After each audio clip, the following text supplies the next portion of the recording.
जय हिंद दोस्तों। आज हम बात करने वाले हैं एसएससी एमटीएस तथा एसएससी सेल के जीके और जीएस के। जहां दोस्तों जीके और जीएस के प्रीवियस ईयर का ये आपका बीच हम 5वां सेट लेके आए हुए हैं, जो कि आपके आने वाले एग्जाम के अगर लिहाज से देखा जाए तो बेहद ही इंपॉर्टेंट होने वाला है। तो अगर आप वीडियो में अंत तक बने रहेंगे तो निश्चित रूप से आपको 2 या 3 नंबर का फायदा इसी वीडियो से देखने को मिल जाएगा। तो देर न करते हुए वीडियो की शुरुआत करते हैं। अगर आप लोग चैनल पर नए हों तो चैनल को ज़्यादा से ज़्यादा लोगों तक शेयर करें और लाइक सब्सक्राइब करना ना भूलें। तो चलते हैं हम पहली स्लाइड की ओर। पहला क्वेश्चन आपके सामने स्क्रीन पर बेहद ही इंपॉर्टेंट है। पहला प्रश्न आपका है कि भारतीय संविधान के अनुच्छेद 80 के अनुसार राज्यसभा के सदस्यों की कुल संख्या से अधिक नहीं हो सकती है। मतलब कि कहने का मतलब कि राज्यसभा में कुल सदस्यों की संख्या कितनी होती है। तो इस प्रश्न का जो सही जवाब होगा ऑप्शन 3 आपका सही होगा। आप देख सकते हैं यहाँ पे 250 यानी कि 250 जो होती है अधिकतम राज्यसभा की सीटों की संख्या होती है। तो ये आपका प्रश्न मोस्ट इंपॉर्टेंट है और कई बार यह क्वेश्चन आपकी एसएससी की परीक्षा में पूछा जा चुका है। चलते हैं अगले क्वेश्चन की ओर। हम अगला क्वेश्चन आपके सामने स्क्रीन पर प्रश्न नंबर 2 आपका है कि कार्निया के पीछे, जहाँ दोस्तों कार्निया के पीछे पाए जाने वाले ऊतक के रंगीन वलय को किस नाम से जाना जाता है, जो पुतली के आकार को समायोजित करके आंखों में प्रवेश करने वाले प्रकाश की मात्रा को नियंत्रित करता है।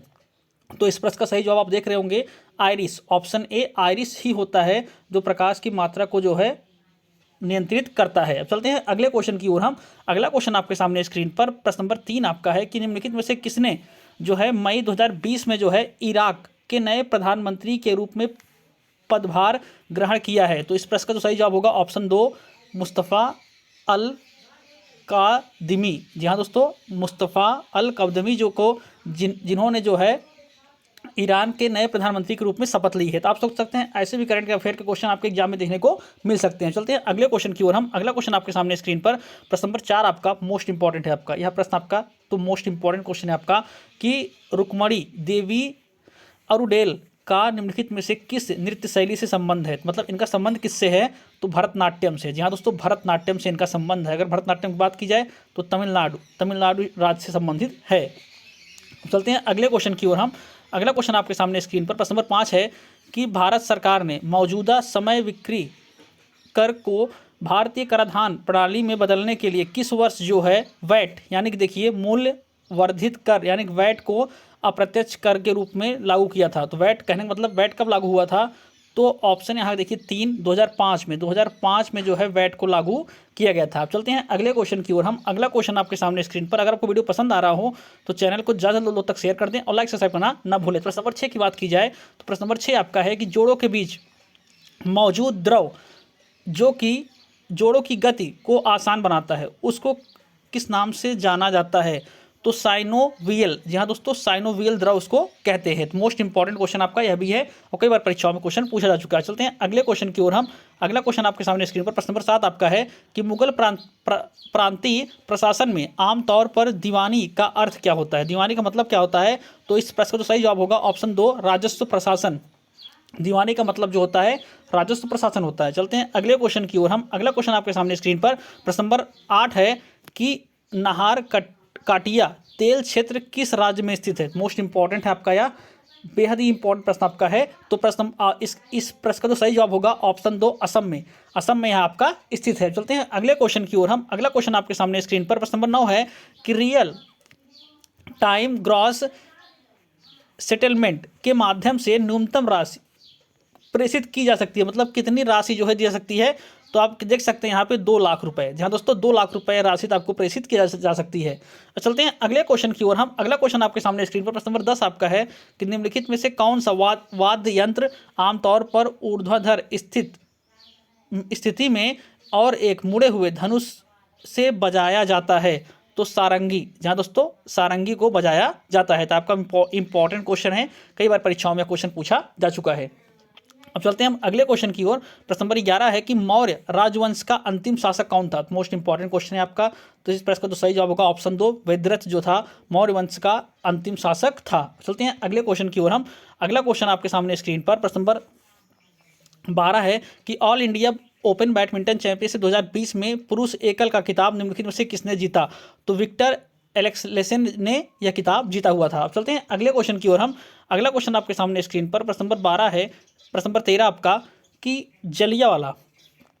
जलियांवाला बाग हत्याकांड के लिए जिम्मेदार ब्रिटिश अधिकारी माइकल ओ डायर की हत्या निम्नलिखित में से किसने की थी। तो मोस्ट इंपॉर्टेंट क्वेश्चन है और काफ़ी कंफ्यूजिंग क्वेश्चन है, लोग यहाँ पे काफ़ी ज़्यादा गलती करते हैं। तो इस प्रश्न का तो सही जवाब होगा ऑप्शन 4 आपका होगा, ऑप्शन 4 होगा, उधम सिंह द्वारा जो है जनरल डायर की हत्या की गई थी। चलते हैं अगले क्वेश्चन की ओर। हम अगला क्वेश्चन आपके सामने स्क्रीन पर प्रश्न नंबर 15 आपका है कि लोहे का वह कौन सा गुण है जिसके कारण गर्म लोहे के टुकड़े को पीट कर चाकू से आसानी से काटा जा सकता है।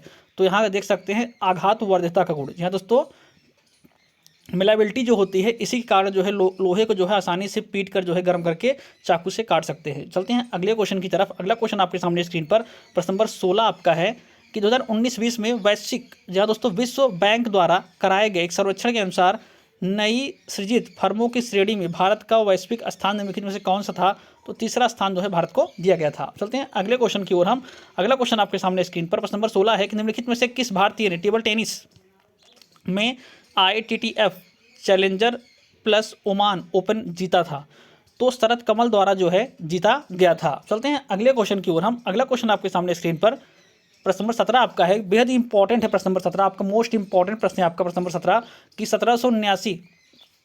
1779 में द्वितीय पिछड़ा वर्ग आयोग सेकंड बैकवर्ड क्लासेस कम्युनिकेशन की अध्यक्षता किसके द्वारा की गई थी। तो BP मंडल द्वारा इसकी अध्यक्षता की गई थी। चलते हैं अगले क्वेश्चन की तरफ। अगला क्वेश्चन आपके सामने स्क्रीन पर बेहद इंपॉर्टेंट है, निम्नलिखित में से कौन सा अंग ग्लूकोज को ग्लाइकोजन और अमीनो अम्ल को प्रोटीन में परिवर्तित करता है। तो मोस्ट इंपॉर्टेंट क्वेश्चन है आपका, कई बार यह क्वेश्चन आपकी परीक्षाओं में देखने को मिला है। तो इस प्रकार तो सही जवाब होगा 1 यानी यकृत। यकृत को जो है यकृत आपका है कि जो ग्लूकोज को ग्लाइकोजन में परिवर्तित कर देता है।